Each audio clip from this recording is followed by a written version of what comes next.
C'est quelque chose d'incontournable pour la cuisine. Moi, j'ai fait toutes mes armes en apprentissage. J'ai appris déjà sur les bases du CAP. Et puis après, bon, on veut continuer. Et puis, bien sûr, il y a cette Bible, l'Escoffier. Et le guide culinaire Escoffier. Et le guide culinaire Escoffier, au début, on l'ouvre et on se dit « Waouh, qu'est-ce qui se passe? C'est illisible, c'est faux. » Voilà. Et 10 ans après avoir continué mon chemin de compagnon, puisque je suis dans le compagnonnage, effectivement, ça me parlait de plus en plus parce que mes pairs, tout autour de mon Tour de France, me permettaient de me donner un petit peu plus de visibilité avec ces grandes recettes de référence et avec cette codification. Voilà, Escoffier, c'est avant tout de la codification d'une période de la cuisine, et Escoffier a ce mérite d'avoir pu justement écrire dans le marbre, positionner vraiment les codes de la cuisine française. Et ça a été fondamental. Je l'ai appris, j'ai tourné toutes les pages, j'en ai un que j'ai annoté complètement, je m'en suis racheté d'autres depuis, j'en ai des très beaux d'ailleurs. Et Escoffier, ça m'a mené jusqu'au compagnonnage, ma pièce de taillage pour mon chef-d'œuvre, et puis également dans tous les concours, que ce soit la trophée de l'Académie culinaire, que ce soit le Tétinger, que l'Escoffier est toujours la référence pour ces grands concours jusqu'au meilleur oeillet de France. Et l'Escoffier, c'était incontournable, quoi. Combien de fois on a eu des thèmes, il fallait se reporter à telle page de l'Escoffier, quoi. Donc après, c'est vrai que l'Escoffier, c'est cette codification, très importante la codification, parce que sinon, la transmission qui m'est chère, dans le compagnonnage, ça a du sens, et la transmission, c'est fondamental. Et vous savez qu'aujourd'hui, la codification, c'est quelque chose qui est très demandé à travers le monde. On dit toujours que la cuisine française, c'est la cuisine où il y a le plus de techniques, etc., par rapport à d'autres très belles cuisines dans le monde. Et c'est vrai qu'on a eu cette chance de pouvoir avoir Escoffier qui, à un moment, a pu reprendre, a pu aller voir tout ce qui s'était fait un petit peu, les historiques, les livres et tout, et remonter en une seule œuvre, un seul ouvrage qui permet avec ça de tenir la cuisine dans ses mains. Et ça, c'est vrai que même régulièrement, l'Escoffier est sur mon bureau parce que c'est toujours le référent. Au moins, on a une base. Après, je sais que les choses évoluent, mais la base est là. Bon, les proportions, c'est peu importe, mais c'est les techniques. Je sors du concours de meilleur oeil de France au Touquet. Bon, faut pas rêver, l'Escoffier était encore bien présent dans l'âme de Jacques Maximin qui nous a mijoté ce concours avec tel talent. Et on voit que fondamentalement, voilà, les bases sont là. Qu'est-ce que c'est qu'un aspic? Comment ça se monte un aspic, etc., etc. Et ça, c'est superbe. Beaucoup de jeunes aujourd'hui, avec le monde qui bouge, l'évolution et tout, les techniques, souvent des jeunes, oui, on les voit, ils sont déjà partis chez des chefs qui sont autodidactes, des gens qui ont beaucoup de talent, mais oui, j'ai eu la première épreuve du meilleur oeillet de France, l'omelette. Et on a eu quand même des candidats qui sont venus se plaindre en disant « Oui, vous comprenez, moi je travaille en 3 étoiles, on ne fait plus d'omelette. » Aujourd'hui, est-ce qu'on peut accepter qu'un meilleur oeillet de France ne sache pas faire une omelette? Donc ça veut dire qu'il faut revenir aux fondamentaux, il faut revenir à la codification.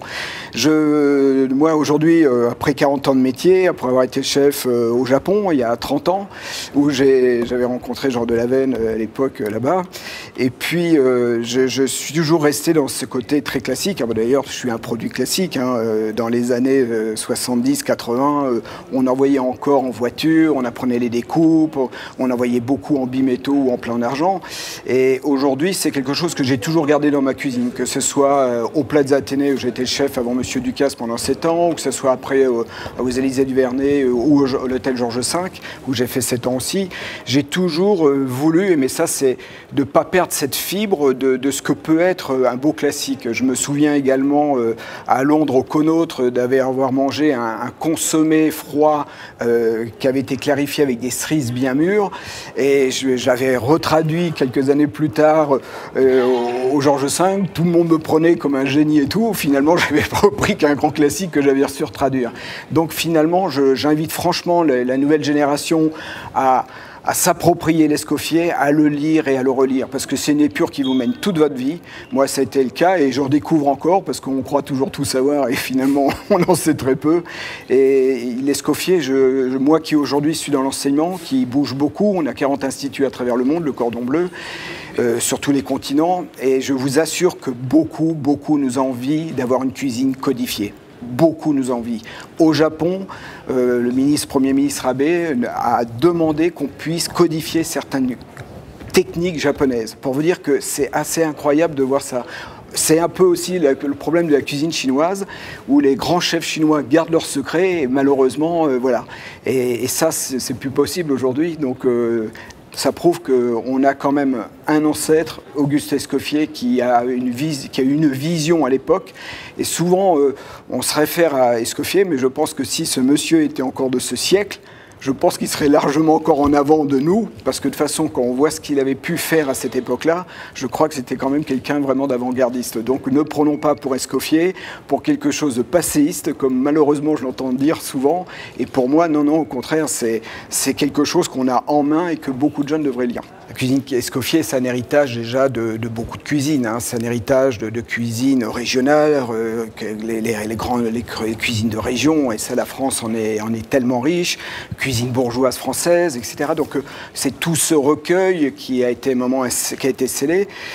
Ça apporte à la cuisine française une structure, une colonne vertébrale où on peut toujours se référer. Ça n'empêche à personne aujourd'hui de revisiter cette codification, mais au moins on a une technique et ça permet d'aller redécouvrir aussi aujourd'hui, il y en a besoin, les vraies sauces de la cuisine française, qui ont été un peu oubliées dernièrement. Et pareil, je trouve que la cuisine française, elle est tellement bien quand il y a des jus, quand il y a des sauces, parce que c'est quand même un lien avec la protéine, qu'elle soit un poisson, une viande, des crustacés et tout.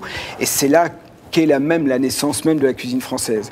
Les sauces et ses références, que ce soit les consommés, les soupes, toute la diversité, la richesse des potages, c'est quand même une marque très forte de l'élégance de cette cuisine.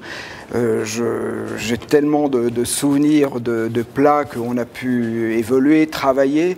Et finalement, les gens, le public, même les journalistes qui croient tout savoir des fois, mais finalement, on peut reprendre et revisiter ces recettes et les réactualiser et en refaire des chefs-d'œuvre. Ça, j'en suis persuadé.